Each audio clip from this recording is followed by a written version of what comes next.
नमस्ते। आज हम आपको वैदिक गणित के अंतर्गत भाग के प्रकरण में आपको एक नई विधि लेकर आए हैं। इसको कहते हैं ऊर्ध्व ध्वजांक विधि या फिर ध्वजांक विधि। आइए हम करते हैं ये, जिसको हम ध्वजांक विधि कहते हैं वो कैसे की जाती है। आइए हम पहला सवाल करते हैं। 457 में 32 का भाग देना है। तो यहाँ पे हम 32 का जो इकाई का अंक है 2, इसको हम ध्वजांक बनाएंगे और यहाँ लिखेंगे, और इसका जो 3 है ना वो उसके नीचे थोड़ा बाईं ओर लिखेंगे ऐसा।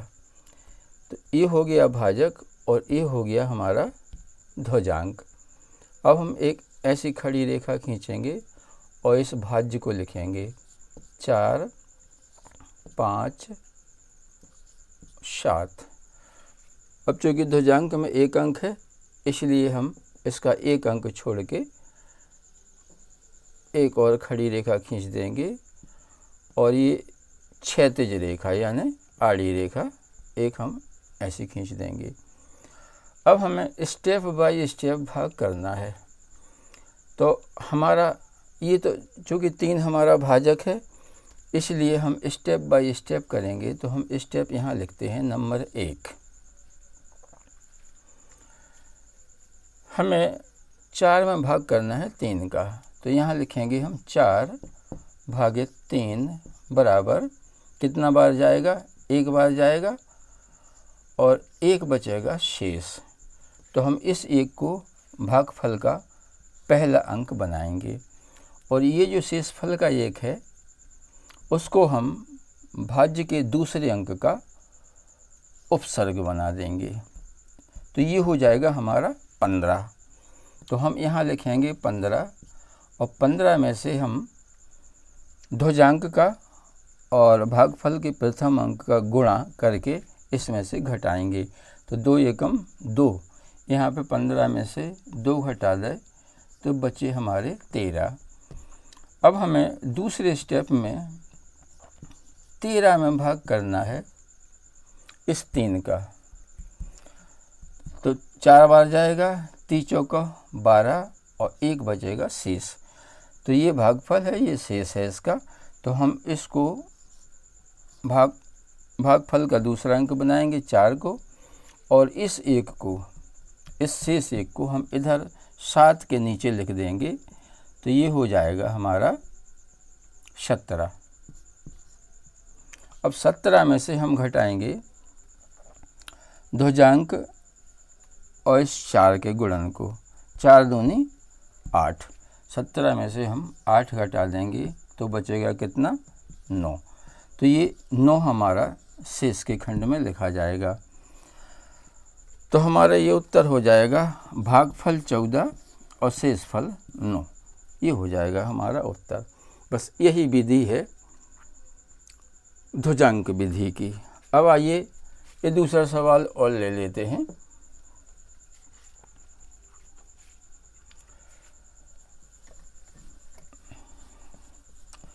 ये ध्वजांक विधि जो है ना, ये निखलम और परावर्त विधि की भांति नहीं है। निखलम और परावर्त विधि की ये शर्त रहती है कि ये आधार के पास होना चाहिए, भाज्य भाजक दोनों। लेकिन इसमें यह शर्त लागू नहीं होती। इसमें कोई भी भाजक हो सकता है और कोई भी भाज्य हो सकता है। आइए अब दूसरा लेते हैं हम। 4398 4398 में भाग देना है 35 का। तो हम इसको बनाएंगे ध्वजांक। ध्वजांक को लिखेंगे हम यहाँ, और ये है भाजक 3 को बनाएंगे भाजक, वो लिख देंगे यहाँ। फिर हम एक खड़ी रेखा खींचेंगे और फिर लिखेंगे हम ये भाज्य। 4, 3, 9, 8। हमें ये थोड़े दूर दूर लिखना पड़ता है क्योंकि हमें यहाँ पे उपसर्ग अंक लगाना पड़ते हैं। अब चूँकि इसमें ध्वजांक में एक अंक है इसलिए इसका भाज्य का एक अंक छोड़ के हम एक लाइन खींच देंगे और एक लाइन हम ऐसे आड़ी खींच देंगे। अब हम प्रथम स्टेप पे चलेंगे।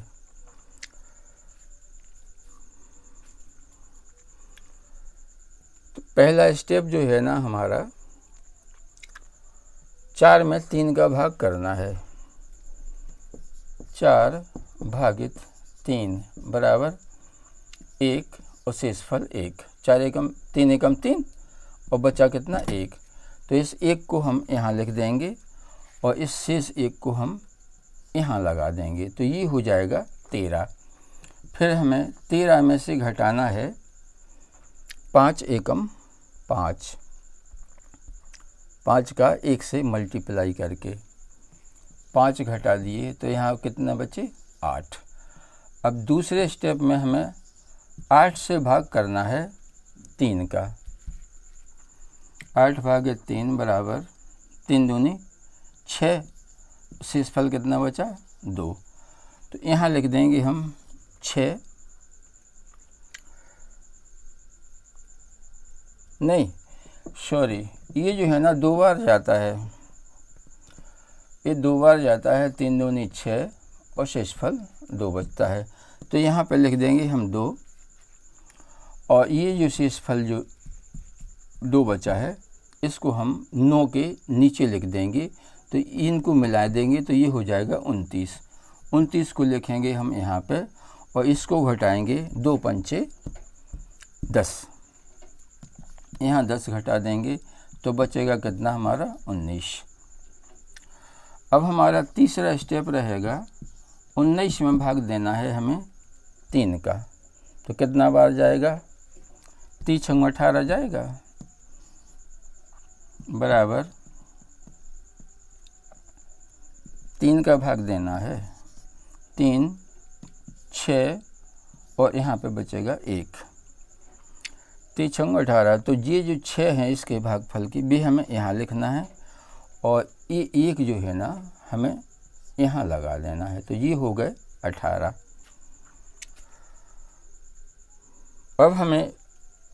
अब क्या है, अब हम जो है ना ये जो ध्वजांक रेखा वाली जो है ना जी वाली रेखा हम पार कर चुके, इसलिए अब हमें भाग नहीं करना है। तो हमें केवल 18 में से घटाना है हमें कितना 6 पंचे 30। अब देखना इसको बहुत ध्यान से समझना, क्योंकि यहाँ शेषफल जो है ना ऋणात्मक रूप से आने वाला है। तो यहाँ हम 18 में से 30 घटा देंगे तो कितना बचेगा, क्योंकि 30 बड़े हैं और 18 छोटे हैं, तो यहाँ पे बचेगा ऋण 12। तो यहाँ पे लिख देंगे हम शेषफल में ऋण 12। वैसे वैदिक गणित में ऋण शेष की व्यवस्था है और मान्यता है, किंतु यदि हमें इसको धनात्मक करना है तब हम क्या काम करेंगे कि इस भागफल में से 1 कम कर देंगे, तो ये हो जाएगा 125। अब चूँकि भागफल का 1 यानी भागफल की जो इकाई होती है ना वो भाजक के बराबर होती है, इसलिए हम 35 में से 12 घटा देंगे। तो हम यहाँ पे 35 में से 12 घटा देते हैं, तो यहाँ पे कितना बचा 3, यहाँ पे बचा 2। तो ये हमारा धनात्मक शेषफल हो गया। तो हमारा ये उत्तर हो गया 125 और शेषफल हो गया 23। ये हमारा उत्तर हो गया। अब इसमें एक और प्रक्रिया है, आप इसको भी कर सकते हो। जैसे मान लीजिए कि आपको ऋणात्मक शेषफल से बचना है, तब यहाँ क्या काम करना पड़ता है, इधर आइए हम करके देखते हैं। पहले हम इसको मिटा देते हैं,